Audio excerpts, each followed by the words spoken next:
تو وہ آخری سانسیں لے رہا تھا اور اس کی سانسیں اکھڑ رہی تھی، ایسے کر رہا تھا، ایسے جہاں اس کی جان اٹکی ہوئی تھی۔ اللہ کے نبی صلی اللہ علیہ وسلم نے اس کے سینے پر ہاتھ رکھا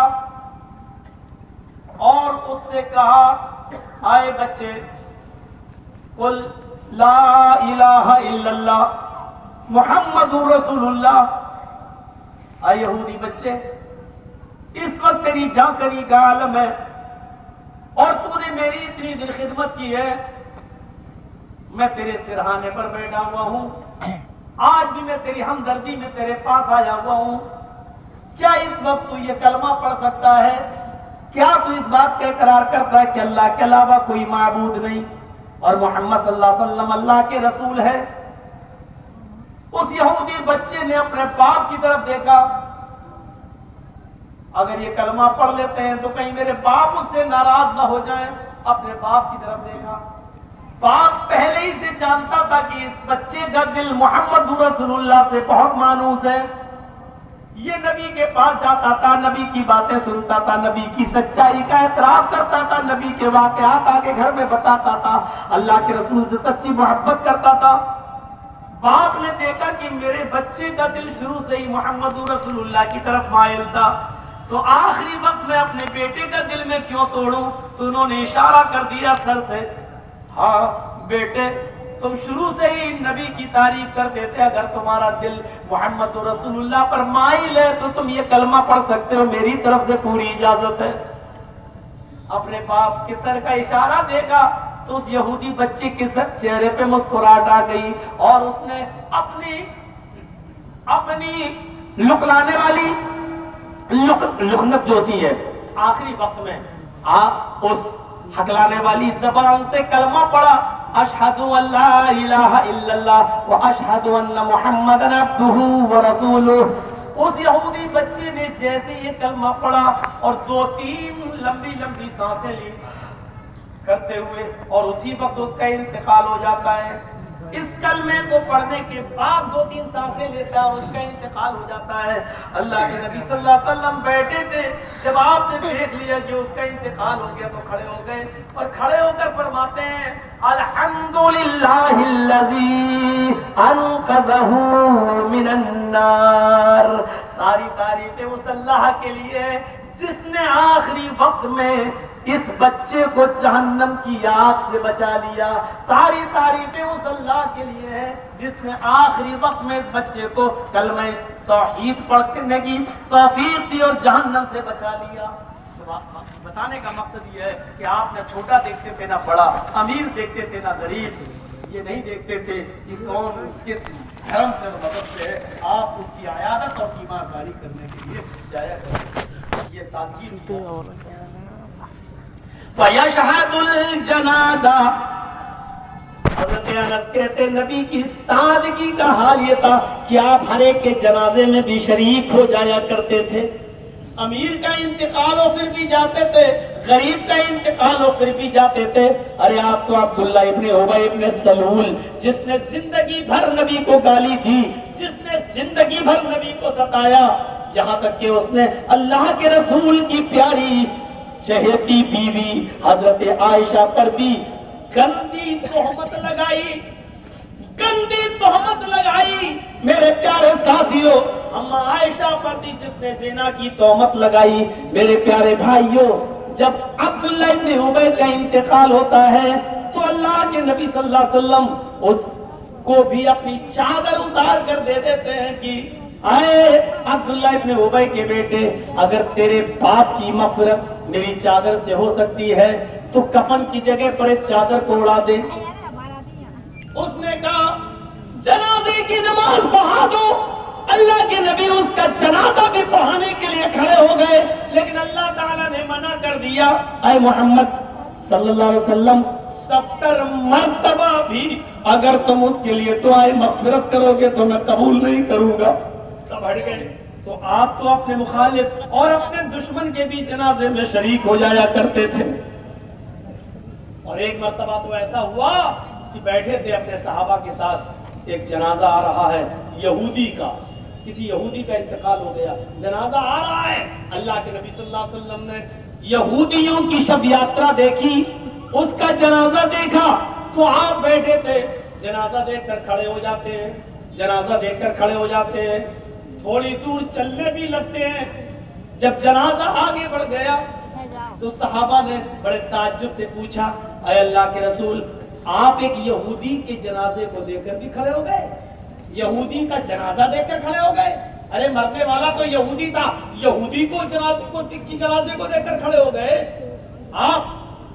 تو اللہ کے نبی نے جو جواب دیا وہ جواب کتنا پیارا تھا، فرمایا ہاں میں یہودی کے جنازے کو دیکھ کر کھڑا ہو گیا اس لیے کہ مرنے والا بھی انسان تھا،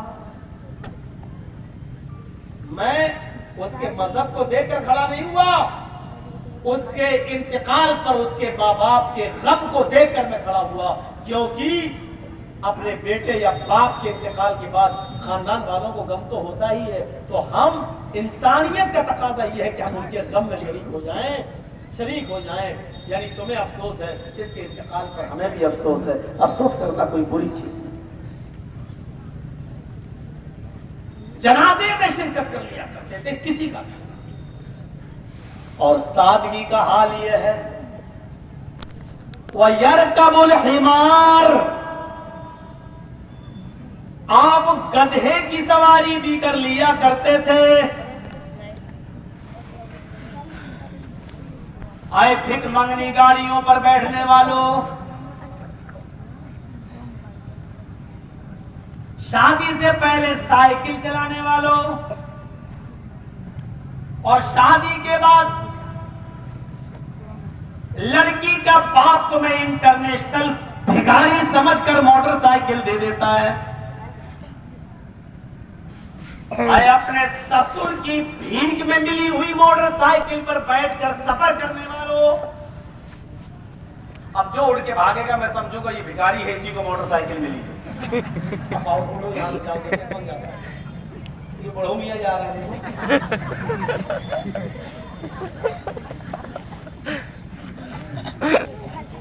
اب بتاؤ اس وقت کہاں جا رہے ہیں بیچارے؟ بڑی جان بھی سو گئی ہوں گی، کیا کریں گے وہاں جا کے؟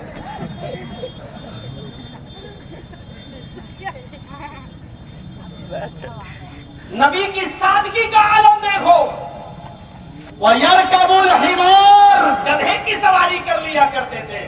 کل تک سائیکل چلانے والے کو اگر موٹر سائیکل مل جائے تو موٹر سائیکل ایک دن اگر نہ ہو کوئی دوست لے جائے اور آپ کو ضرورت پڑ جائے کہیں جانے کی تو جلدی سائیکل نہیں اٹھائیں گے، کیوں؟ آپ کہہ رہے بیٹے سائیکل، ہاں سائیکل سے جاؤں گا، یعنی اب تک موٹر سائیکل چلائیے تو اب سائیکل، موٹر سائیکل چلانے والا سائیکل کو جلدی ہاتھ نہیں لگائے گا، فور ویلر چلانے والا جلدی بائک کو ہاتھ نہیں لگائے گا، بڑی گاڑی چلا لی تو اب بائک نہیں۔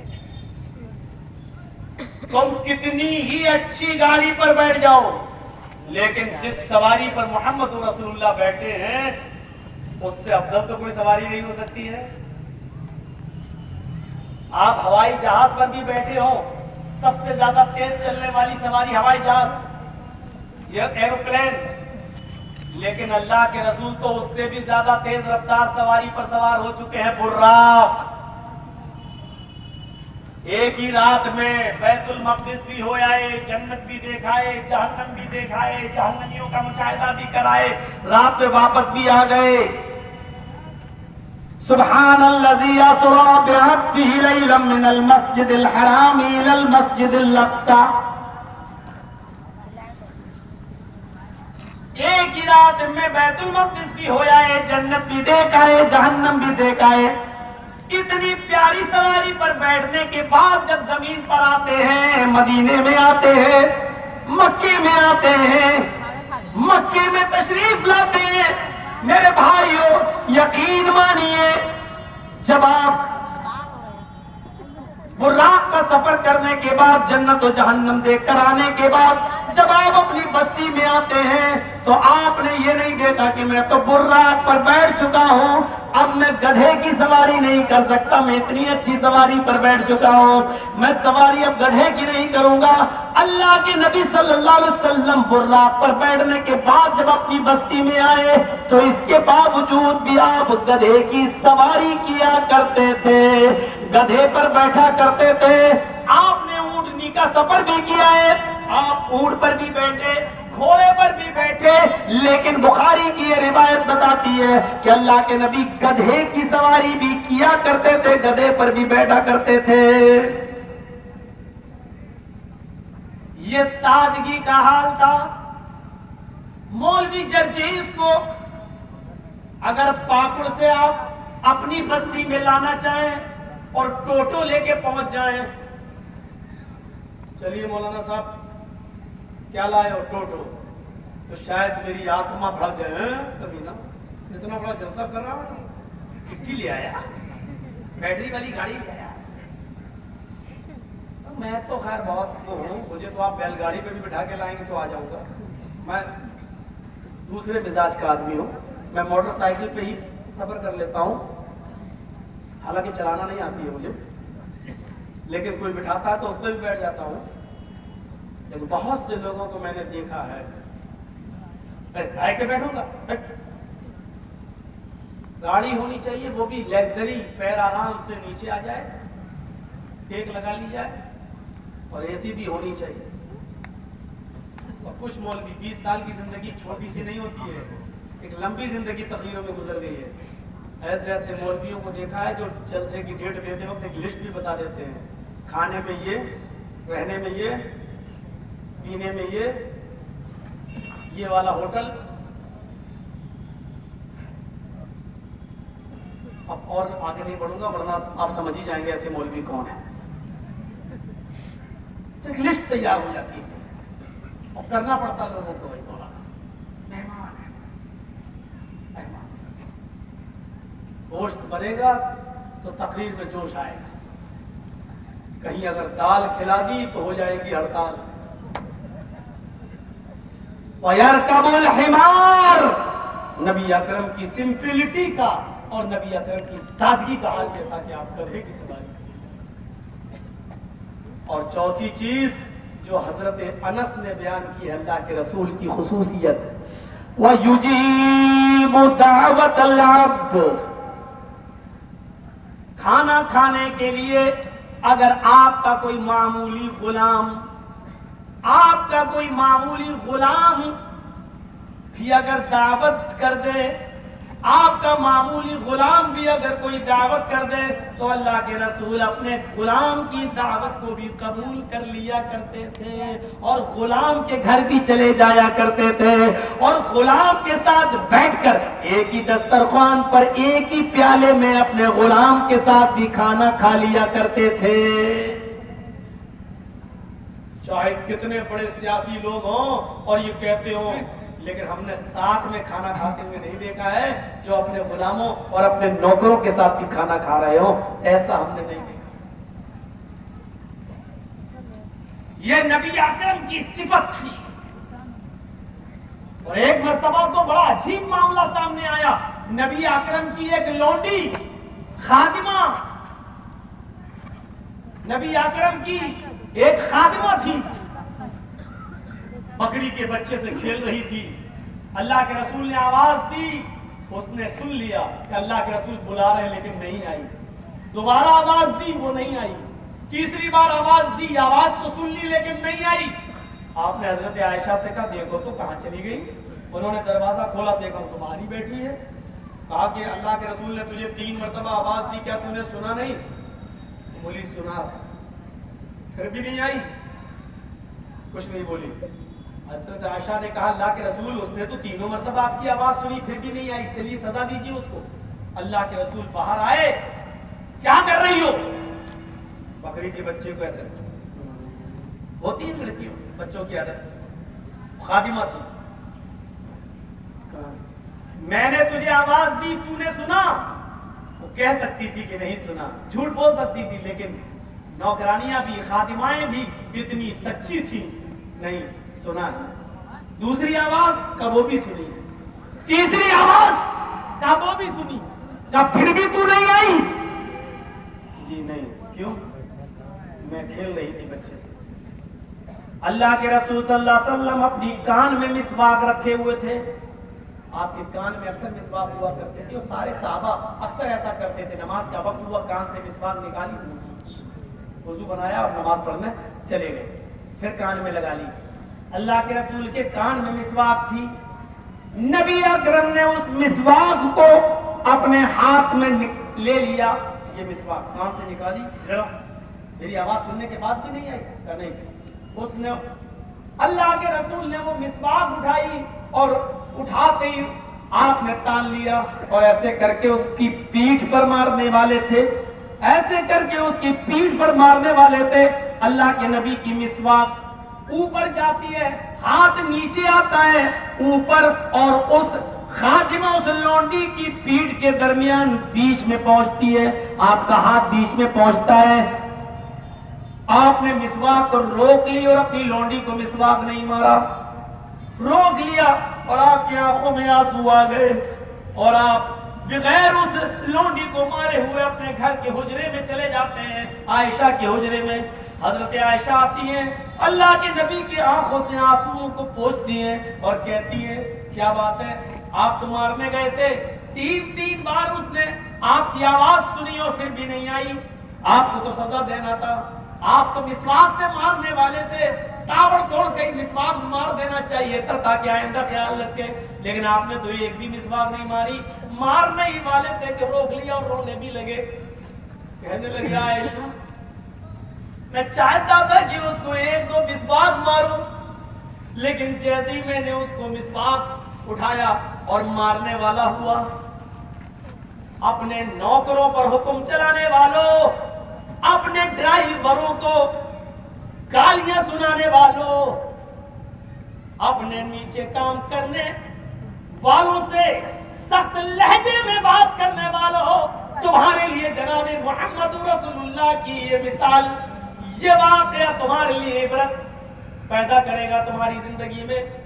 عائشہ جیسے میں نے مسواک اٹھا کر اس کو مارنا چاہا, میرے دل میں یہ خیال آیا, اے محمد صلی اللہ علیہ وسلم, آپ اس کو 1 مسواک مار دیں گے, آپ کی 1 مسواک کا مارنا اس کی غلطی سے زیادہ نہ ہو جائے, آپ کی یہ سزا اس کی غلطی سے بڑھ کر نہ ہو جائے. ایسا نہ ہو کہ اس نے آپ کی 3 بار آواز سنی اور نہ آئی, یہ غلطی کی ہے اس نے, لیکن آپ اس غلطی کی جو سزا دے رہے ہیں اس کو, آپ کی دی ہوئی سزا اس کی غلطی سے کہیں زیادہ نہ ہو جائے. اگر میں نے 1 مسواک اس کو مار دی اور یہ سزا اس کی غلطی سے زیادہ ہو گئی تو قیامت کے دن وہ لڑکی, وہ خادمہ, وہ لونڈی میرے اوپر مقدمہ دائر کر دے گی, اللہ کی عدالت میں میرے اوپر کیس کر دے گی. میں اپنے رب کو کیا جواب دوں گا, میں اپنے رب کو کیا جواب دوں گا؟ عائشہ مجھے اس بات کا خطرہ پیدا ہو گیا کہیں میرا 1 مسواک کا مار دینا اس کی غلطی سے زیادہ نہ ہو جائے. اس ڈر سے میں نے اس کو نہیں مارا, میں چلا آیا, میں نے اس کی غلطی کو نظر انداز کر دیا, میں نے اس کی غلطی کو معاف کر دیا. اس واقعے کی روشنی میں اپنے ڈرائیوروں سے سخت لہجے میں بات کرنے والوں, اپنے نوکروں سے سخت لہجے میں بات کرنے والوں, اپنے پارٹنروں سے غصے میں اور سخت لہجے میں گالی گلوچ میں بات کرنے والوں, اپنی حکمرانی کو قائم رکھنے والوں, ذرا سوچو تو صحیح, قیامت کے دن ہمیں اور آپ کو اللہ کے دربار میں جواب دینا ہے. محمد رسول اللہ کی زندگی کو اور شعبے میں ہماری رہنمائی کر رہی ہے, ہر ڈپارٹمنٹ کے اندر ہماری رہنمائی کر رہی ہے. سادگی بھی دکھا دی اور یہ بھی بتا دیا کہ ایک مسلمان کا دوسرے مسلمان کے ساتھ معاملہ کیا ہونا چاہیے. ارے جب تم ٹرین میں چلتے ہو تھوڑی سی دیر میں کتنی محبت ہو جاتی ہے. مولانا جرجیت صاحب نے دلی سے ٹرین پکڑی, کلکتہ آنا ہے, راستے میں ہماری سیٹ کے سامنے ایک اور آدمی بیٹھا ہوا ہے. تھوڑی دور ٹرین دلی سے چلی غازی آباد, غازی آباد سے چلی علی گڑھ. جرجیت صاحب نے بات کرنا شروع کر دی اپنے سامنے بیٹھے ہوئے آدمی سے. صاحب آپ کا نام؟ جی میرا نام محمد اسلم. اچھا ماشاءاللہ. آپ کا نام؟ محمد جرجیز، ہاں چلیے ماشاءاللہ، چلیے آپ بھی ہماری برادری کے، ہماری قوم کے۔ تھوڑا سا اور آگے بڑھے، صاحب آپ کہاں جا رہے ہیں؟ اس نے کہا کلکتہ۔ پھر اس نے پوچھا صاحب آپ کہاں جا رہے ہیں؟ میں بھی کلکتہ۔ چلیے ماشاءاللہ، تو سفر بہت اچھا۔ دیکھیے چند گھنٹوں میں معاملہ کتنا آگے بڑھتا جا رہا ہے۔ تھوڑا سا اور آگے بڑھتے ہیں، گاڑی اٹاوا کانپور الہ آباد کراس کرتی ہے۔ صاحب آپ کلکتہ میں کہاں جا رہے ہیں؟ اس نے کہا مڈیا برج۔ پھر پوچھا آپ کہاں جا رہے ہیں؟ صاحب میں بھی مڈیا برج۔ چلیے ماشاءاللہ، کلکتہ کے بعد بھی ہم لوگوں کا سفر ایک ہی ٹیکسی سے ہو جائے گا۔ معاملہ آگے بڑھتا گیا، رات ہو جاتی ہے۔ کبھی چائے بیچنے والا آتا ہے، میں اس کو پلا رہا ہوں، وہ مجھے پلا رہا ہے۔ کسی اسٹیشن پر گاڑی رکتی ہے، وہ پانی بھرنے اتر رہا ہے تو اس کے سامان کی دیکھ ریکھ میں کر رہا ہوں۔ میں اترتا ہوں تو میرے سامان کی دیکھ ریکھ وہ کر رہا ہے، کیونکہ اب سفر میں ایک دوسرے کے مال کا محافظ ہو گیا ہے، ایک دوسرے سے جان پہچان ہو گئی ہے۔ وہ ہمارے مال کی حفاظت کر رہا ہے، میں اس کے مال کی دیکھ ریکھ کر رہا ہوں۔ رات میں دونوں سو رہے ہیں، میری آنکھ کھلتی ہے، اپنا سامان چیک کرتا ہوں، ٹھیک ہے، اپنے سامان کے بعد اس کا بھی دیکھ لیتا ہوں، میرے بھائی کے سامان کو کسی نے لیا تو نہیں ہے۔ اس کی آنکھ کھلتی ہے، وہ اپنے سامان کو دیکھ کر میرے سامان کو بھی دیکھتا ہے کہ ٹھیک ہے۔ صبح ہو جاتی ہے، اسٹیشن آ جاتی ہے۔ میرے بھائیوں، 24 گھنٹے کے سفر میں جب تم ایک دوسرے کی جان اور مال کے محافظ ہو جاتے ہو، یہی تو قرآن کہہ رہا ہے، انما المؤمنون اخوہ۔ جب ایمان لا چکے ہو اور مومن ہو چکے ہو، جب 24 گھنٹے کے سفر میں ایک دوسرے کے جان و مال کے محافظ بن جاتے ہو، تو اسلام لانے کے بعد پوری زندگی تم ایک مسلمان کے لیے دوسرے مسلمان کی جان اور مال کی حفاظت کی ذمہ داری ایک دوسرے پر عائد ہو گئی ہے۔ نہ میرے مال پر تم قبضہ کرو، نہ تمہارے مال پر ہم، نہ میری جان کو تم لو، نہ تمہاری جان کے پیاسے ہم، میرے مال کی حفاظت تم کرو، تمہارے مال کی ہم۔ جب چند گھنٹوں کے سفر میں ایک دوسرے کا محافظ ہوتا ہے تو اسلام یہ کہتا ہے کہ جب تک تم زندہ رہو، ایک مسلمان دوسرے مسلمان کے جان و مال کا محافظ رہنا چاہیے۔ اللہ کے نبی صلی اللہ علیہ وسلم اس چیز کو تھوڑا سا اور آگے بڑھاتے ہیں۔ نبی اکرم صلی اللہ علیہ وسلم اس چیز کو تھوڑا سا اور آگے بڑھاتے ہیں اور مسلمان کی تعریف کرتے ہوئے ایک مسلمان کو اس کی اصلیت بتاتے ہیں کہ تم مسلمان ہو، ہاں مسلمان ہیں، تو مسلمان ہونے کے بعد تمہارے اوپر مسلمان کہلانے کا حق تمہیں اس وقت ہوگا جب تم مسلمان کی اس تعریف کے اندر پورا اترو گے۔ کیا تعریف؟ مسلم شریف کے الفاظ ہیں، بخاری میں بھی یہ روایت موجود ہے۔ اللہ کے نبی فرماتے ہیں، المسلم من سلم المسلمون من لسانہ ویدہ۔ مسلمان تو وہ ہے جس کی زبان سے اور جس کے ہاتھ سے دوسرے مسلمان محفوظ رہے۔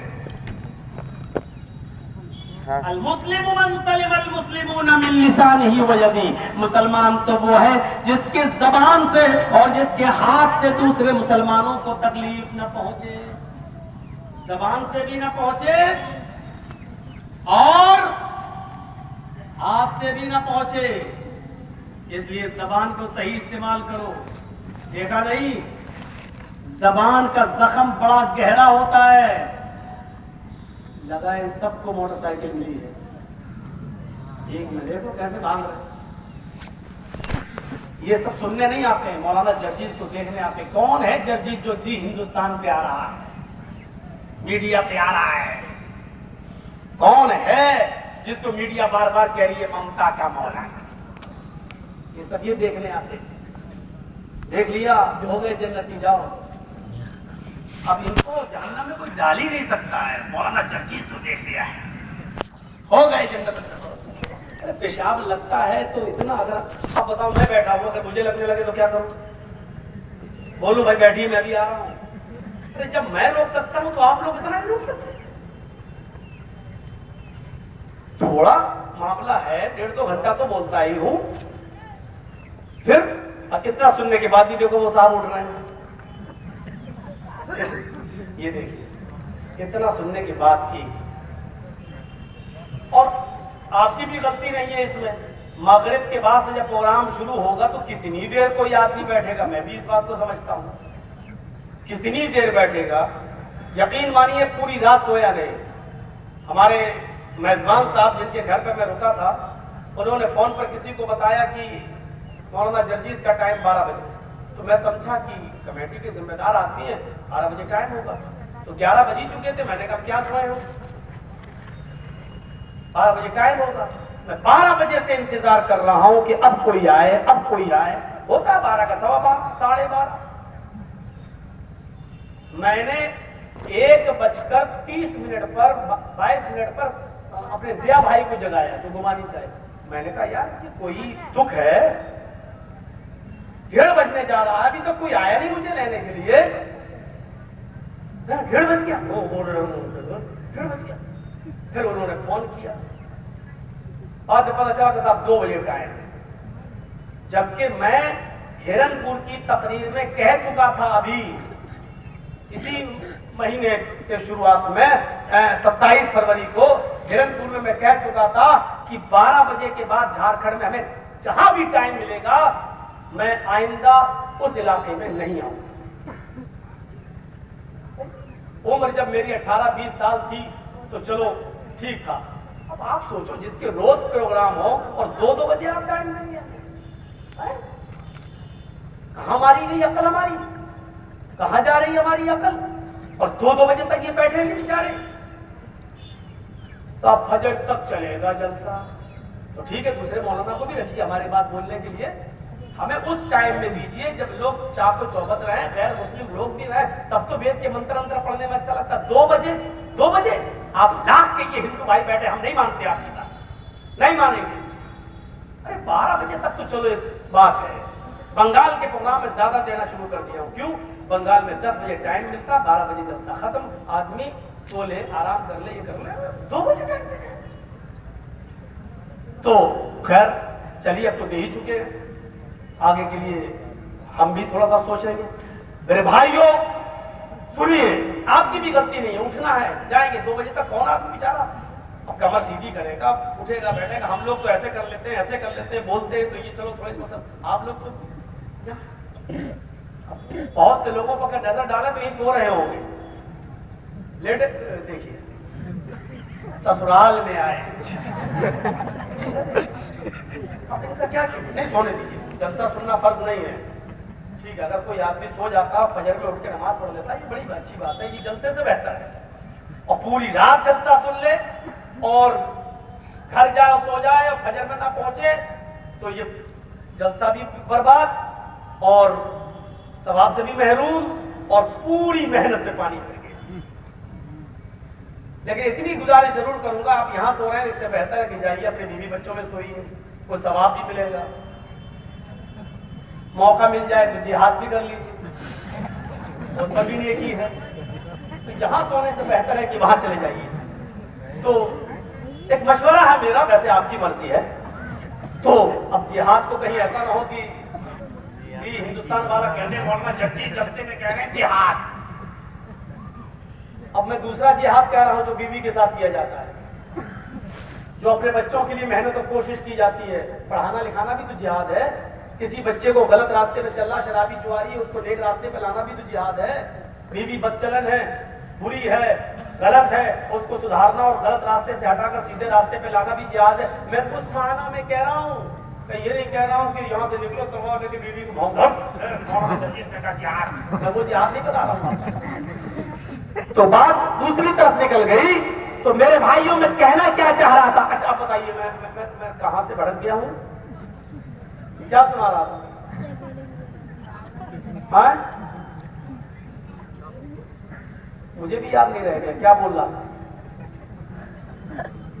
کسی کو معلوم ہے؟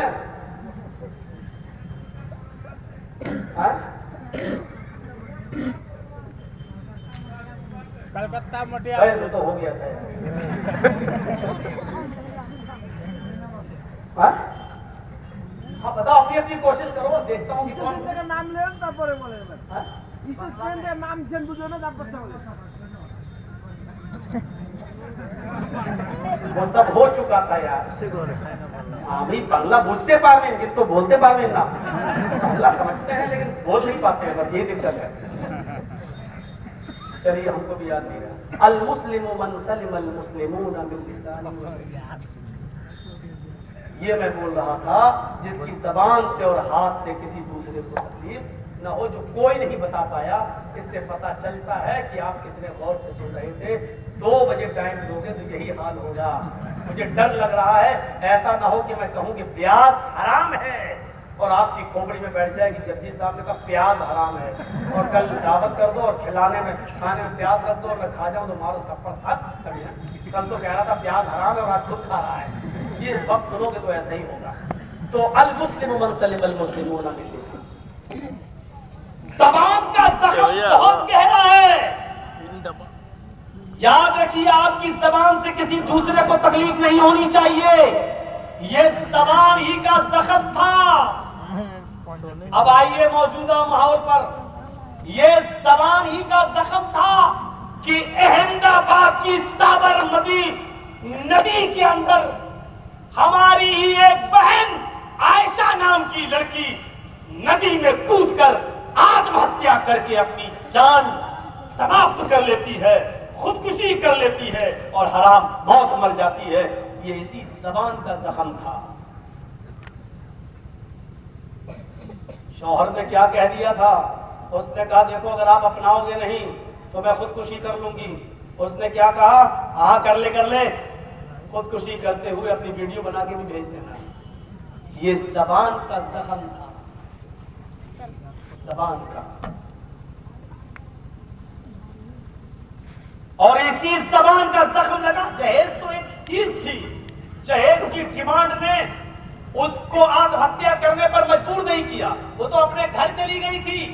کئی مہینے وہ رہی اپنے گھر میں, سوچ رہی کہ اب معاملہ بن جائے, سنبھل جائے. جہیز کو تو ٹھیک ہے, جہیز ایک حصہ ہے اس کا, لیکن جہیز کے معاملے میں سمجھایا جا رہا تھا میرے باپ غریب ہے, یہ ہے وہ ہے, جتنا لا سکتی تھی دے سکتی تھی اتنا دیا گیا. جب بھی آتی ہوں گھر پہ اتنا دے. لیکن زخم کون سا تھا؟ ویڈیو بنا کے بھیج دینا. جا تجھے جو کرنا ہو کر, مرنا ہو تو مر, ویڈیو بنا کے بھیج دینا. یہ زبان کا زخم تھا. نبی اکرم نے سب سے پہلے کیا کہا؟ المسلم من سلم المسلمون من لسانه. مسلمان تو وہ ہے کہ جس کی زبان سے دوسرے مسلمان کو تکلیف نہ ہو. یہ زبان کا زخم, زبان کا زخم جو انسان کو چاقو اور کھنجروں کا زخم بھرا جا سکتا ہے, لیکن زبان سے جو زخم سی دیا جاتا ہے وہ نہیں بھرتا ہے. المسلم من سلم المسلمون من لسانه. اور دوسری بات اللہ کے نبی نے فرمائی ویدی, اور مسلمان کو ہے کہ جس کے ہاتھ سے بھی دوسرے مسلمان کو تکلیف نہ پہنچے. گالی دینا تو بہت دور کی بات ہے. اللہ کے نبی صلی اللہ علیہ وسلم تو کسی کی طرف اشارہ کر کے ایسے مارنے کا اشارہ کرنے کو بھی حرام قرار دے رہے ہیں. کسی کو آپ اشارہ کر کے بھی مارنے کی دھمکی بھی نہیں دے سکتے ہو, کسی کو اشارہ کر کے مارنے کا اشارہ بھی نہیں کر سکتے ہو. من اشارہ من اشارہ من اشارہ. اللہ کے رسول صلی اللہ علیہ وسلم نے کتنی حدیثوں میں فرمایا کہ جس نے اپنے بھائی کی طرف اشارہ کر دیا, ایسے کیا وہ ہم میں سے نہیں, ایسے کیا وہ ہم میں سے نہیں, ایسا کیا وہ ہم میں سے نہیں, ایسا کیا وہ ہم میں سے نہیں. اشارہ کرنا بھی حرام ہے, چہ جائے کہ اس کو مارا جائے, چہ جائے کہ اس کو ہم اپنے ہاتھوں سے اس کو مارے اور پیٹیں. مارنا پیٹنا تو بہت دور کی بات, اشارے سے مارنے کا اشارہ کرنا بھی حرام ہے. میرے بھائیوں, اسلام جو اشارہ تک کرنے کو منع کر رہا ہے وہ مارنے اور پیٹنے کو, ہاتھ پیر چلانے کو کیسے جائز قرار دے گا؟ اسی چیز کو تھوڑا سا اور آگے بڑھاتے ہوئے اللہ کے نبی صلی اللہ علیہ وسلم نے فرمایا ہے, ہاں اور یہ بھی سن لو کہ ایمانی رشتہ, اسلامی رشتہ سگے رشتے سے بڑھ کر ہے. ایمانی رشتہ سگے رشتے سے بڑھ کر ہے. مثلا کوئی میرا سگا بھائی ہے اور ایک آدمی مسلمان ہے, اسلام لایا ہے, یہ ایمان والا جو بھائی ہے یہ سگے بھائی سے زیادہ بڑھ کر ہے. اب دلیل سنیے. جنگ بدر کے اندر 70 صحابہ، جنگ بدر کے اندر 70 کافر قتل کر دیے گئے اور 70 ہی کافروں کو قید کر کے لایا گیا.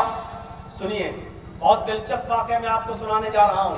70 کافروں کو قید کر کے لایا گیا. ان 70 کافروں کے پیروں میں بیڑیاں ڈالی جانے لگی. اللہ کے نبی نے حکم دیا، اے صحابی تم 5 لوگوں کے پیروں میں بیڑیاں ڈالو. اے صحابی تم 10 آدمیوں کے کافروں کے پیروں میں بیڑیاں ڈالو. سب کو حکم دے دیا، ایک آدمی 10 کافروں کے پیروں میں بیڑیاں ڈالے. 7 لوگوں نے مل کر 70 کافروں کے پیروں میں بیڑیاں ڈالی. ان کافروں میں جو 70 کافر لائے گئے، ان کافروں میں ایک کافر تھا جس کا نام تھا عدی ابن عمیر. ایک کافر تھا جس کا نام تھا عدی ابن عمیر. یہ مصعب ابن عمیر کے بھائی تھے. کس کے بھائی تھے؟ مصعب ابن عمیر کے بھائی تھے. اور مصعب ابن عمیر صحابی ہیں. عمیر کے 2 بیٹے، ایک کا نام مصعب اور ایک کا نام عدی. مصعب تو مسلمان تھے اور عدی کافر تھے. مصعب تو اللہ کے رسول کے ساتھ لڑ رہے تھے جنگ بدر میں، نبی کا ساتھ دے رہے تھے، اور عدی ابو جہل کا ساتھ دے رہا تھا جنگ بدر میں. یعنی ایک بھائی دوسرے بھائی کے خلاف. عجیب جنگ تھی. ابو بکر نبی کا ساتھ دے رہے ہیں لیکن ابو بکر کا بیٹا ابو جہل کا ساتھ دے رہا ہے. عجیب معاملہ تھا. عجیب جنگ تھی. پہلی جنگ تھی اسلام کی. باپ بیٹے کے خلاف، بیٹا باپ کے خلاف، یہاں بھائی بھائی کے خلاف.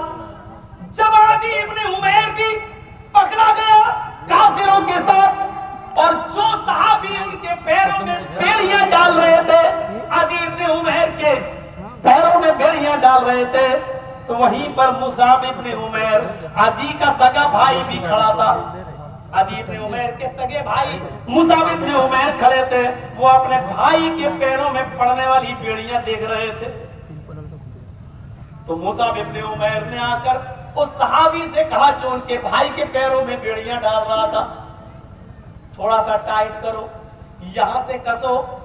ارے یہ فوراً بیڑیاں توڑنے میں بڑا ماہر ہے، یہ تالا توڑ کے بھاگنے میں بہت ماہر ہے، ایکسپرٹ ہے، اس کو پکڑو، یہاں سے کسو، یہاں سے اس کو جکڑ لو کہیں بھاگ نہ جائے. تو وہ صحابی رسول کو معلوم نہیں تھا کہ یہ ان کا سگا بھائی ہے. وہ صحابی جو ان کے پیروں میں بیڑیاں ڈال رہے تھے مصعب سے کہتے ہیں کہ تم تو میری اچھی مدد کر رہے ہو، اس کے بارے میں مجھے بہت کچھ بتا رہے ہو. بیڑیاں بہت ٹائٹ کر دی. جب بیڑیاں کسی جانے لگی، ٹائٹ ہونے لگی، تو عدی ابن عمیر کو غصہ آتا ہے اور مصعب ابن عمیر سے کہتا ہے میں تھوکتا ہوں تیرے جیسے بھائی کے اوپر. جو کافر بھائی تھا وہ مصعب اپنے سگے بھائی سے کیا کہہ رہا ہے؟ میں تھوکتا ہوں تیرے چہرے پر، شرم نہیں آتی تجھے؟ کیسا تو میرا بھائی ہے؟ تیرے سگے بھائی کے پیروں میں بیڑیاں ڈالی جا رہی ہیں اور تو کھڑا ہو کر دیکھ رہا ہے اور مشورہ دے رہا ہے کہ ٹائٹ کر دو. لگتا ہے تیری رگوں میں عمیر کا خون نہیں دوڑ رہا ہے. ارے عمیر کا تو بھی بیٹا ہے، عمیر کا میں بھی بیٹا ہوں، ایک ہی باپ کی ہم دونوں سنتان ہیں، اولاد ہیں، لیکن تیرے بھائی ہونے پر مجھے شرم آتی ہے. تو کیسا میرا بھائی ہے؟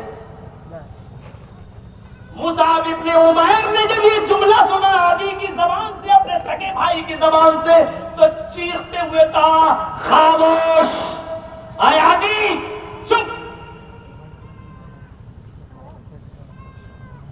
خاموش. کس بھائی کی بات کر رہا ہے؟ اے عدی تیری رگوں میں بھی عمیر کا خون ہے، میری رگوں میں بھی عمیر کا خون ہے.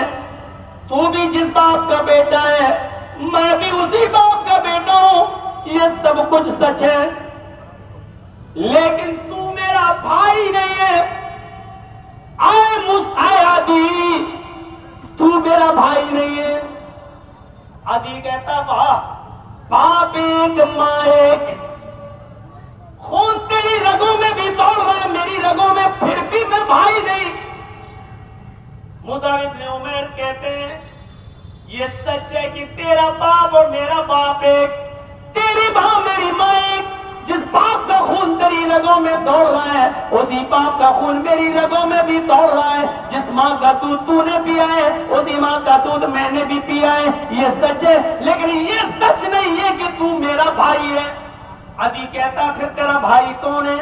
اگر میں تیرا بھائی نہیں ہوں تو مصعب ابن عمیر کہتے میرا بھائی وہ ہے جو تیرے پیروں میں بیڑیاں ڈال رہا ہے، میرا بھائی وہ ہے جو تیرے پیروں میں بیڑیاں ٹائٹ کر رہا ہے، میرا بھائی وہ ہے، اس لیے وہ میرا بھائی ہے کیونکہ اس نے اشہد ان لا الہ الا اللہ واشہد ان محمد عبدہ ورسولہ پڑھا ہے اور تو نے یہ کلمہ نہیں پڑھا ہے۔ کلمہ شریک بھائی دودھ شریک بھائی سے افضل ہے، کلمہ شریک بھائی دودھ بھائی سے زیادہ افضل ہے، اس سے زیادہ سمانت ہے۔ میں اس کو بھائی مانتا ہوں، تجھے بھائی نہیں مانتا۔ میرے بھائیوں، مصعب ابن عمیر کا یہ جملہ ہمیں بتلا رہا ہے کہ اسلام لانے کے بعد ایک مسلمان اپنے دوسرے مسلمان کو اپنے سگے بھائی سے زیادہ اہمیت دیتا ہے۔ کلمے کی بنیاد پر جب کوئی بھائی بن جاتا ہے تو سگے بھائی سے زیادہ اہمیت رکھتا ہے۔ یہی تو وجہ تھی کہ غالباً غزوہ موتہ کے موقع پر اللہ کے نبی نے کچھ صحابیوں کو جنگ میں لڑنے کے لیے بھیج دیا اور کچھ صحابہ کو زخمیوں کی مرہم پٹی کرنے کے لیے متعین کر دیا اور کچھ صحابہ کو زخمیوں کو پانی پلانے کے لیے متعین کر دیا۔ سنو میرے پیارے بھائیوں، غزوہ موتہ کا یہ منظر جو صحابہ زخمیوں کو پانی پلاتے ہیں وہ ایک ایک کر کے ڈھونڈ رہے ہیں کہاں زخمی کوئی صحابی پڑا ہے۔ ایک جھاڑی میں جھانک کر دیکھا تو ایک صحابی چراتے ہوئے نظر آئے، میں پیاسا ہوں کوئی مجھے پانی پلا دے، میں پیاسا ہوں کوئی مجھے پانی کے چند قطرے دے دے۔ یہ صحابی پانی کا پیالہ لیے ہوئے تھے، اس زخمی بھائی کے پاس جاتے ہیں، لو یہ پانی پیو۔ انہوں نے پانی کا پیالہ رکھ دیا زمین پر اور اپنے زخمی صحابی کو اٹھایا، اپنے سینے سے لگایا، پانی کا پیالہ اٹھا کر ان کو پلانا چاہا، ہونٹوں تک پیالہ جاتا ہے، پانی کا ایک قطرہ بھی ابھی حلق کے اندر نہیں گیا، اتنے میں دوسرے صحابی چیختے ہیں پانی پانی، کاش مجھے بھی کوئی پانی پلاتا۔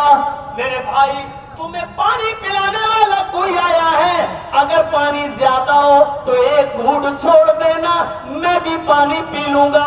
اس صحابی نے پانی کا پیالہ واپس کر دیا۔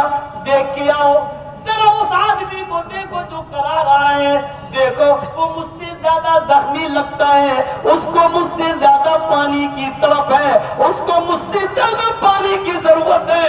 اس صحابی نے اس کو لٹایا اور دوسرے صحابی کے پاس پانی کا پیالہ لے کر پہنچ گئے، ان کو اٹھایا، پانی کا برتن ان کے ہونٹوں تک لے گئے، ابھی حلق کے نیچے قطرہ نہ گیا تھا، ہونٹوں سے پیالہ نہ لگ پایا تھا، اتنے میں تیسرے چیختے، میرے بھائی اگر ایک گھونٹ پانی بچ جائے تو مجھے بھی پلا دینا، اگر تھوڑا سا پانی باقی رہ جائے تو مجھے بھی دے دینا، اگر زیادہ ہو چند قطرے ہی مجھے مل جائیں تو کافی ہے، میرے ہونٹ سوکھ چکے ہیں، خشک ہو گئے ہیں۔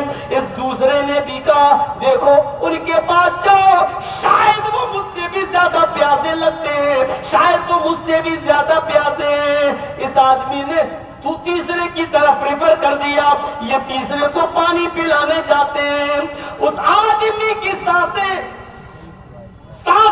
اکھڑ رہی ہیں، انہوں نے پانی کا پیالہ زمین کے اوپر رکھا، اس صحابی کو اٹھایا، اٹھاتے ہوئے ہی اس صحابی کی روح قبض سے عنصری سے پرواز ہو گئی۔ یہ پانی کا برتن ان کے ہونٹوں پہ لگاتا ہے لیکن ہونٹ کھل نہیں رہے، انہوں نے سینہ چیک کیا، ڈھاکنے نہیں ہے، پانی کا پیالہ زمین پر رکھا، ان کو ہلایا ڈولایا، لیکن سمجھ گئے اب یہ دنیا میں نہیں رہے۔ اللہ تیسرا آدمی پانی بھی نہیں پی سکا اور اللہ کو پیارا ہو گیا. انہوں نے سوچا چلو دوسرے کے پاس آئے, لوٹ کر اس کو ہی پلا دے. جیسے ہی دوسرے کے پاس آئے, کیا دیکھتے ہیں کہ اس کی آوازیں بھی بند ہو چکی ہیں, وہ بھی پانی پانی اب نہیں پکار رہا ہے. یہ بھی اللہ کو پیارے ہو گئے. چلو پہلے کے پاس چلے جس سے پہلے بار ملاقات ہوئی تھی, اس کو پانی پلایا تھا. جیسے اس کے قریب جاتے ہیں, کیا دیکھتے ہیں کہ پہلا بھی حوض کوثر سے اپنی پیاس بجھا چکا ہے, آب حیات سے اپنی پیاس بجھا چکا ہے. وہ بھی اب میرے پانی کا محتاج نہیں ہے, وہ بھی اس دنیا سے جا چکا ہے. وہ بھی جنت کی نعمتوں میں اس کی روح جا چکی ہے. میرے پیارے ساتھیوں, پیاسے تھے لیکن اپنے بھائی کی پیاس کی وجہ سے اپنی پیاس کو قربان کر دیا, اس کی طرف ریفر کر دیا. دوسرے کو پانی کی ضرورت تھی لیکن اس نے تیسرے کی طرف ریفر کر دیا. تیسرے پہ کے پاس گئے تو پانی کا پیالہ لے جانے سے پہلے ہی وہ جا کے سپرد کر چکا. لوٹ کر دوسرے کے پاس آئے, دوسرے نے بھی تیسرے کے لیے اپنی جان دے دی.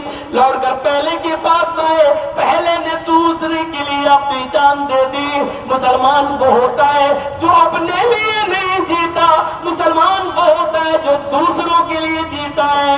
مسلمان وہ ہوتا ہے جو دوسروں کو تکلیف نہیں دیتا ہے. مسلمان وہ ہوتا ہے جو دوسروں کی بھلائی چاہتا ہے, دوسروں کے لیے مر مٹنا جانتا ہے.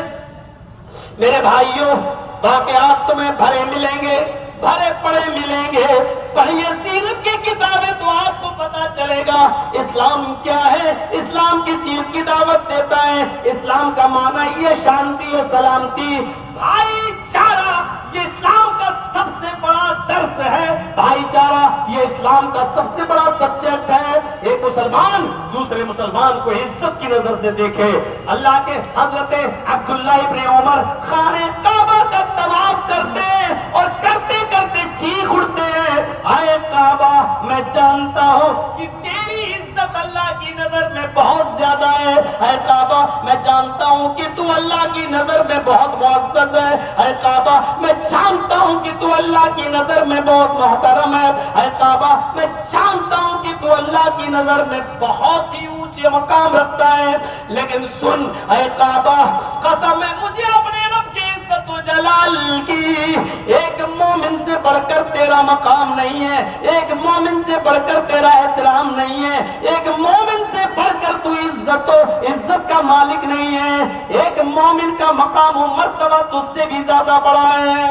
لیجئے وہ خانہ کعبہ جس کی طرف ہم رخ کر کے نماز پڑھتے ہیں, عبداللہ ابن عمر نے کیا کہا تھا, اے کعبہ ایک مومن کے عزت و آبرو سے بڑھ کر تیرا مقام نہیں ہے.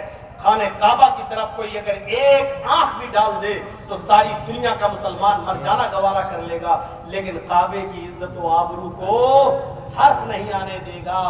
جب کعبے کے لیے تم اپنی جان دینا گوارا کر لیتے ہو اس کی عزت بچانے کے لیے, تو پھر مسلمانوں, پھر تمہارے ہاتھ سے اس سے بھی بڑا مقام ایک مسلمان کا ہے. پھر تمہاری گالیاں کیوں ملتی ہیں, تمہاری بندوقوں کی گولیاں اس کی طرف کیوں جاتی ہیں, تم پھر اس کی عزت و آبرو سے کھیلتے کیسے ہو, تم اس کو قتل کیسے کر دیتے ہو, اس کو تکلیف کیسے دے دیتے ہو, سمجھ سے. مسلمان تو وہ ہے جو اپنی جان بچانے کے لیے دوسرے کی جان کو خطرے میں نہیں ڈالتا. مومن وہ ہے جو اپنی جان بچانے کے لیے دوسرے کی جان کو خطرے میں نہیں ڈالتا. آؤ, حجاج ابن یوسف صفی کا واقعہ تم نے سنا ہوگا.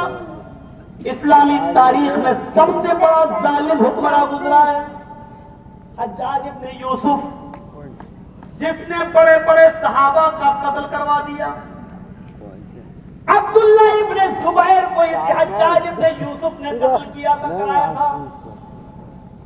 وہ عبداللہ ابن زبیر جن کے بارے میں اگر تمہیں معلوم نہ ہو تو سن لو.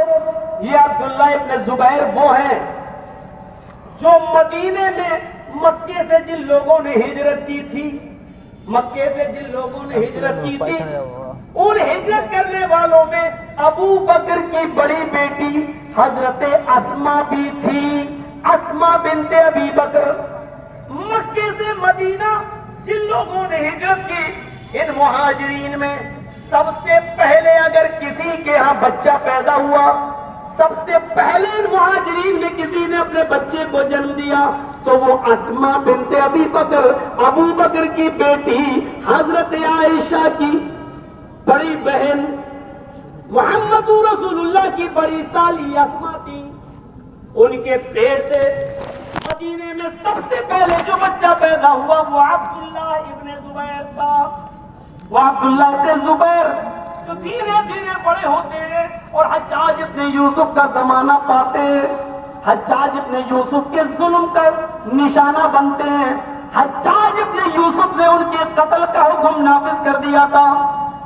حجاج ابن یوسف نے ان کو گرفتار کرایا اور ان کو قتل کرا دیا۔ عبداللہ ابن زبیر قتل کر دیے گئے۔ ان کی گردن کو ان کے جسم سے کاٹ کر کعبے کی دیوار پہ لٹکا دیا، کعبے کی دیوار پہ لٹکا دیا۔ حجاج ابن یوسف نے کعبے کی دیوار پہ جب لٹک گئی گردن تو کہا، لوگوں کوئی اس عبداللہ کی ماں کو اسما کو بلائے۔ اس وقت اسما رضی اللہ تعالیٰ عنہ کی عمر 100 سال کی اوپر ہو چکی تھی، آنکھوں کی روشنی ویسی تھی، کم نہیں ہوئی تھی، ہاں کمر جھک چکی تھی، لاٹھی لے کر چلتی تھی۔ ان کے کانوں میں آواز گئی، تیرے بیٹے عبداللہ ابن زبیر کو حجاج ابن یوسف زخمی نے مروا دیا، قتل کروا دیا اور بلا رہا ہے، چل اے اسما تو اپنے بیٹے کی کٹی ہوئی گردن دیکھ لے۔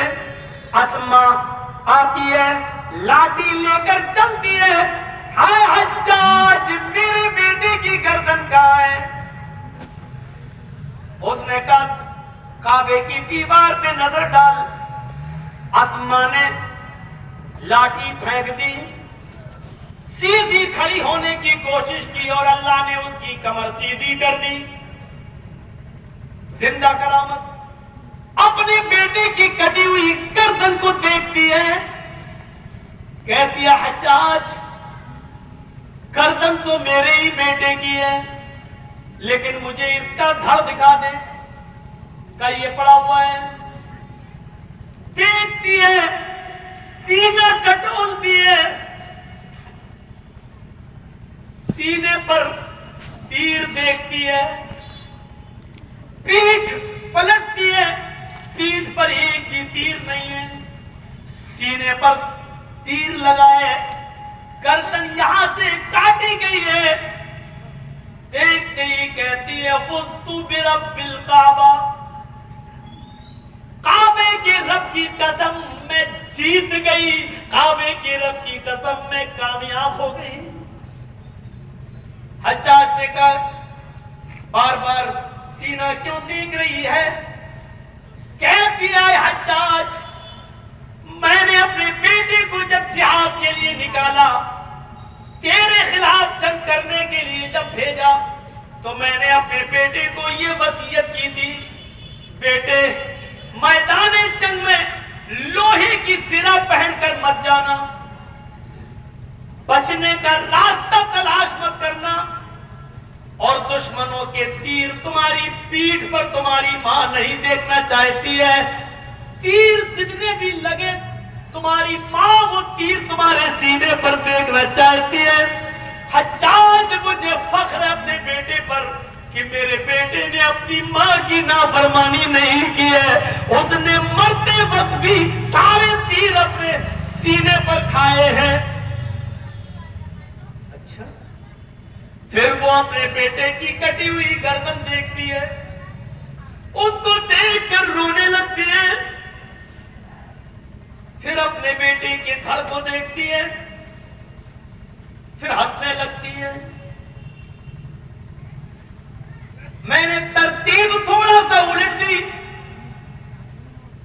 گردن کو دیکھتی ہے تو ہنستی ہے اور اپنے بیٹے کے دھڑ کی طرف جب دیکھتی ہے تو روتی ہے۔ پہلے ہنستی ہے، پھر روتی ہے اور اٹھ کے جانے لگتی ہے. حجاج نے کہا بڑھیا اسما ایک چیز بتا دے, تیرا احسان ہوگا حجاج کے اوپر. کہنے لگی پوچھ. احسان کرنے میں محمد کے گھرانے والے کبھی پیچھے نہیں رہے ہیں. میرے بیٹے کے قاتل اگر کوئی احسان مانگ رہا میرا تو میں کرنے کو تیار ہوں. بول. کہتا حجاج اسما اتنا بتا دے, اپنے بیٹے کی گردن کو دیکھتی ہے تو ہنستی ہے, زمین پر پڑے ہوئے دھڑ کو دیکھتی ہے تو روتی ہے. یہ ہنسنے کا اور رونے کا راز کیا ہے یہ بتا دے. کہتی ہے تو نہیں سمجھے گا. ہاں اسما میں نہیں سمجھوں گا. آئے بڑھیا میں نہیں سمجھ پا رہا ہوں, اسی لیے تو کہہ رہا ہوں کہ ایک احسان کرتے بتا کر. کہنے لگی آئے حجاج اپنے بیٹے کی کٹی ہوئی گردن کو جب میں نے دیکھا تو اس لیے ہنسی کہ تو سمجھ رہا ہے کہ میرا بیٹا مر گیا. مرا نہیں ہے. اونچی جگہ پر میرا بیٹا اپنی زبان سے تجھے للکار رہا ہے اور کہہ رہا ہے ابھی شہید کے مرنے کا وقت نہیں آیا ہے. میرا بیٹا ابھی بھی تجھ سے اوپر کھڑا ہے اور تجھ سے اونچا دکھائی دے رہا ہے. میرے بیٹے کی شہادت کہہ رہی ہے چیخ چیخ کر کے ابھی میرے بیٹے کے مرنے کا وقت نہیں آیا. ہنسنے کی وجہ یہ ہے کہ میں اپنے بیٹے کی خوش قسمتی پر ہنس رہی ہوں. اپنے بیٹے کی خوش قسمتی پر ہنس رہی ہوں کہ میرے بیٹے نے کتنی اچھی موت پائی ہے, میرے بیٹے نے کتنی اچھی شہادت پائی ہے. جب میں نے اپنے بیٹے کا دھڑ دیکھا تو روئی. میں اس لیے روئی کہ سر دیکھا تو اس کی خوش نصیبی پر ہنسی, اور جب دھڑ دیکھا تو اپنی بدقسمتی پر روئی. خبڑیا تیری بدقسمتی کیا ہے؟ آئے حجاج میرے بیٹے کی خوش نصیبی یہ ہے کہ اس نے شہادت کی موت پائی, اور میری بد نصیبی یہ ہے کہ میری کوکھ سے اور میرے پیٹ سے ایسا بہادر بیٹا ایک ہی پیدا ہوا. اگر 70 بیٹے بھی میری کوکھ سے پیدا ہوتے تو آج میں 70 بیٹوں کی گردنوں کو کعبے کی دیوار پر لٹکتا ہوا دیکھ کر مسکراتی ہنستی. یہ میری خوش نصیبی ہوتی. میری بد نصیبی ہے کہ میں نے ایک ہی ایسا بہادر بیٹا پیدا کیا. حجاج کہتا بڑھیا جا جا. یہی حجاج جو ظلم و ستم کا ماسٹر مائنڈ, اس کے زمانے میں سعید ابن جبیر بھی اس کے ظلم و ستم کا نشان بن گئے, شکار ہو گئے. اور حجاج نے اعلان کر دیا سعید ابن جبیر کو جو بھی گرفتار کر کے لائے گا اس کو بہت بڑا انعام دیا جائے گا, لیکن زندہ میرے سامنے لایا جائے. سعید ابن جبیر کو میں اپنی آنکھوں کے سامنے قتل ہوتا ہوا دیکھنا چاہوں گا. سعید ابن جبیر بڑے چالاک تھے, بھاگتے پھر رہے تھے, رات میں ہی سفر کرتے تھے, اور کسی طریقے سے حجاج کے ایریے سے اس کے حکومت کے دائرے سے باہر نکلنا چاہتے تھے, اور حجاج کی پولیس ان کو پکڑ نہیں پا رہی تھی. ایک دن حجاج کی پولیس کو کسی نے مخبری دے دی, آج کی رات سعید ابن جبیر فلاں آدمی کے گھر میں رات وہیں گزاریں گے, کچھ دیر کے لیے سوئیں گے اور پھر وہیں سے بھاگ جائیں گے, نکل جائیں گے. اس گھر کا ایڈریس دے دیا گیا. مخبروں کی کمی تو ہے نہیں, مخبری اپنے ہی اندر سے ہوتی ہے. ابھی لاک ڈاؤن پہ دیکھا نا کتنی مخبری ہو رہی تھی. ہمارے یہاں کا آرڈر تھا 5 آدمی سے زیادہ نماز نہیں پڑھیں گے مسجد میں, اور جس کو روک دیا جائے 5 ہو گئے. آپ لوگ بتائیے پولیس آ رہی بار بار, جس کو روکا جاتا کہتا صرف آپ کی مسجد ہے. ویسے چیختے رہو نماز پڑھو تو کوئی نہیں پڑھ رہا تھا. لاک ڈاؤن میں جب پابندی لگ گئی تو سب چاہ رہے تھے ہم مسجد میں گھس جائیں. اور جس کو نماز نہیں پڑھنے دیا جا رہا وہی مخبری کر رہا تھا صاحب وہاں فلاں مسجد میں اتنے لوگ نماز پڑھ رہے ہیں، اس گھر کو آگ لگ گئی، گھر کے چراغ۔ سعید ابن جبیر کی مخبری کر دی گئی اور رات کے اندھیرے کا موقع اٹھا کر حجاج ابن یوسف کے 2 پولیس والے اس گھر پہ چھاپا مارتے ہیں اور سعید ابن جبیر پکڑے جاتے ہیں۔ سعید ابن جبیر نے بھاگنے کی کوشش نہیں کی، گرفتار کر لیے گئے۔ بڑا دلچسپ واقعہ، سعید ابن جبیر کو حجاج ابن یوسف کے پاس لایا جانے لگا، لیکن سعید ابن جبیر اتنی دور ہے حجاج سے کہ ان کو حجاج کے پاس لے جانے میں 8-10 دن لگیں گے۔ گھوڑے پر یا اونٹ پر سفر کرو تو 8 سے 10 دن لگ جائیں گے، اتنی دور وہ نکل چکے تھے۔ پہلا دن ہوا، نماز کے وقت میں وہ نماز پڑھتے تھے اور وہ سمجھ گئے تھے اب حجاج ابن یوسف مجھے قتل کروا دے گا، اس لیے وہ سفر میں بھی روزہ رکھتے تھے۔ پولیس والے ان کو پورا موقع دیتے تھے، وہ روزے کے لیے سحری کرتے تھے، شام کو افطار کرتے تھے، نماز کے وقت نماز پڑھتے تھے، اور جو بھی محلے اور گاؤں والے راستے سے گزرتے وقت سعید ابن جبیر کو کھانا لا لا کے دیتے تھے، وہ ان پولیس والوں کو بھی کھانا کھلاتے تھے۔ 2-3 دن کا سفر ان پولیس والوں کے ساتھ اتنا اچھا گزرا کہ ان پولیس والوں کے دل میں رحم آ گیا، سعید ابن جبیر تو بہت نیک انسان ہے یار، اور حجاج کے پاس اگر میں ان کو لے گیا تو حجاج ان کو قتل کر دے گا، اس لیے کیا کیا جائے، بیچارہ ایک نیک آدمی مارا جائے گا، ایک شریف آدمی مارا جائے گا۔ ان دونوں پولیس والوں نے صلاح کی اور سعید ابن جبیر سے کہا اے سعید، ہم مشورہ دیتے ہیں تمہیں کہ تم یہاں سے بھاگ جاؤ، ہم تمہیں چھوڑ دیتے ہیں۔ اگر ہم دونوں پولیس والوں نے تمہیں حجاج کے پاس پیش کر دیا تو حجاج تمہاری گردن کٹوا دے گا، یہ تو طے ہے۔ سعید ابن جبیر نے کہا ہاں یہ تو طے ہے، تو ہمیں مروا دے گا، قتل کر دے گا، تو ایسا کرو ہم تمہیں چھوڑ دے رہے ہیں، رات کا فائدہ اٹھا کر تم بھاگو، 2-3 دن میں تم اس ملک کو چھوڑ دو گے، اپنے آپ کو بچانا، جاؤ میں نے تمہیں چھوڑ دیا۔ اور حجاج ابن یوسف اگر ہم سے پوچھے گا تو ہم یہ کہہ دیں گے کہ ہمیں سعید ابن جبیر ملے ہی نہیں ہے، بہت جھوٹا، ہمارے ہاتھ ہی نہیں لگے۔ سعید ابن جبیر نے کہا شکریہ آپ کا، جزاک اللہ، آپ نے بہت بڑی بات کہہ دی ہے، چلو ٹھیک ہے، اچھا کر رہے ہو تم میرے ساتھ، میرے بیوی بچے ہیں، مجھے قتل کر دیا جائے گا حالانکہ میں نے کوئی گناہ نہیں کیا ہے۔ سعید ابن جبیر نے پولیس والوں کی بات مانی اور وہاں سے چل دی۔ صرف 1 میل یا 2 میل دور گئے ہوں گے سعید ابن جبیر، وہیں پر وہ 2 رکعت نماز پڑھنے لگے کہ دعا مانگو کچھ۔ 2 رکعت نماز پڑھنے کے بعد ان کے دماغ میں ایک بات آتی ہے سعید ابن جبیر کے، ان پولیس والوں نے تو چھوڑ دیا ہے مجھے، دیکھیے مسلمان کی پہچان کیا ہے، کیا یہ ہمارے اندر ہے؟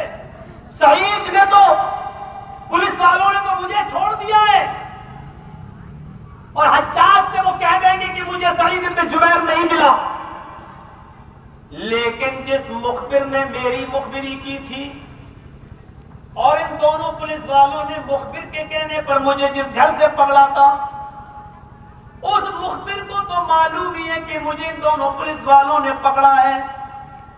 اگر اس مخبر نے کبھی حجاج ابن یوسف سے یہ کہہ دیا کہ ان دونوں پولیس والوں نے تو سعید کو پکڑ لیا تھا، پھر راستے میں کیسے چھوڑ دیا، تو میں تو بچ جاؤں گا، لیکن سعید ابن جبیر کے بچ جانے کے بعد ان دونوں پولیس والوں کی مخبری اگر ہو گئی اور حجاج کو پتا چل گیا کہ ان لوگوں نے پکڑنے کے بعد اس پر رحم کھا کر اس کو چھوڑ دیا، تو حجاج پھر ان دونوں کو قتل کر دے گا، حجاج ان دونوں کو مروا دے گا۔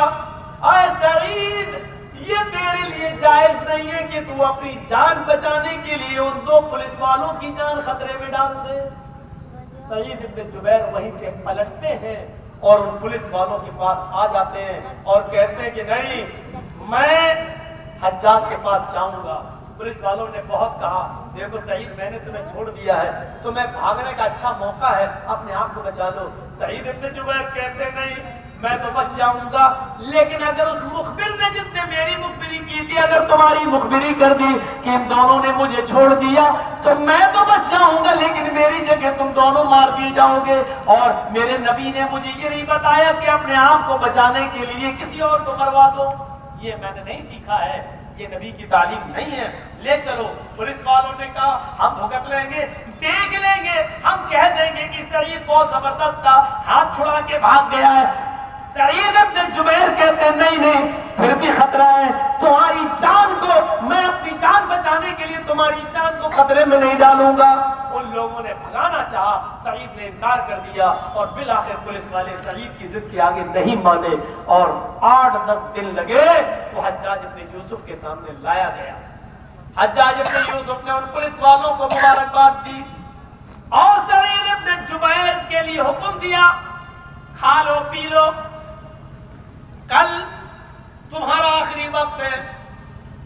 انہوں نے کہا ٹھیک ہے، کھانا بھی کھایا، پانی بھی پیا، نماز بھی پڑھی۔ اس کے بعد صبح ہوتی ہے، حجاج کا دربار لگ جاتا ہے، خونی چمڑا بچھا دیا جاتا ہے، حجاج ابن یوسف کے ہاتھ پیچھے سے سعید ابن جبیر کے ہاتھ پیچھے سے باندھ دیے جاتے ہیں، گردن ان کی زمین پر، دونوں گھٹنے زمین پر رکھ دیے جاتے ہیں اور گردن نیچے ڈال دی جاتی ہے۔ اور حجاج ابن یوسف اپنی آنکھوں کے سامنے دیکھ رہا ہے اور جلاد سے کہتا ہے کہ میری آنکھوں کے سامنے ان کی گردن اڑا دو۔ جلاد آگے بڑھتا ہے اور اس نے تلوار اٹھا کر ایک ہی جھٹکے میں سعید ابن جبیر کی گردن کو الگ کروا دیا۔ سعید ابن جبیر قتل کر دیے گئے۔ پورا واقعہ میرا بتانے کا مقصد صرف اتنا ہے کہ سعید ابن جبیر نے اپنے آپ کو قتل کروا لیا، لیکن اپنے آپ کو بچا کر ان دونوں مسلمان پولیس والوں کی جان کو خطرے میں نہیں ڈالا۔ مسلمان وہ ہوتا ہے جو اپنے فائدے کے لیے دوسرے کو نقصان میں نہیں ڈالتا ہے۔ یہ سعید ابن جبیر کے واقعے سے ہمیں عبرت ملتی ہے۔ میرے پیارے ساتھیوں، یہاں سے اٹھو تو یہ سبق لے کر اٹھو کہ ایک مسلمان کا دوسرے مسلمان پر کیا حق ہے اور ایک اچھے مسلمان بننے کی کوشش کرو اور اسلامی بھائی چارہ اپنے معاشرے اور سوسائٹی کے اندر لاؤ اور اسلامی بھائی چارہ بنا کر رکھو، اتفاق و اتحاد اپنے معاشرے میں قائم کرو۔ انشاءاللہ یہ آج کا بیان ہمارے معاشرے کی اصلاح کرے گا۔ 3:50 ہو چکے ہیں، تقریباً 2 گھنٹے سے تھوڑا کم 5-10 منٹ میں نے آپ کے سامنے خطاب کیا، آدھے سے زیادہ لوگ جا چکے، اس لیے میں اپنی بات کو یہیں پر ختم کرتا ہوں اس دعا کے ساتھ کہ بار الہ ہم تمام مسلمانوں کو آپس میں بھائی بھائی بنا دے، اتفاق اور اتحاد کے ایک پلیٹ فارم پر جمع کر دے اور اے اللہ ہم دعا کرتے ہیں کہ جب تک تو ہمیں زندہ رکھے اسلام کو زندہ رکھنا اور جب ہمارا خاتمہ ہو ایمان پر ہمارا خاتمہ فرمانا۔ وما علینا الا البلاغ المبین وآخر دعوانا ان الحمد للہ رب العالمین۔ السلام علیکم ورحمۃ اللہ وبرکاتہ۔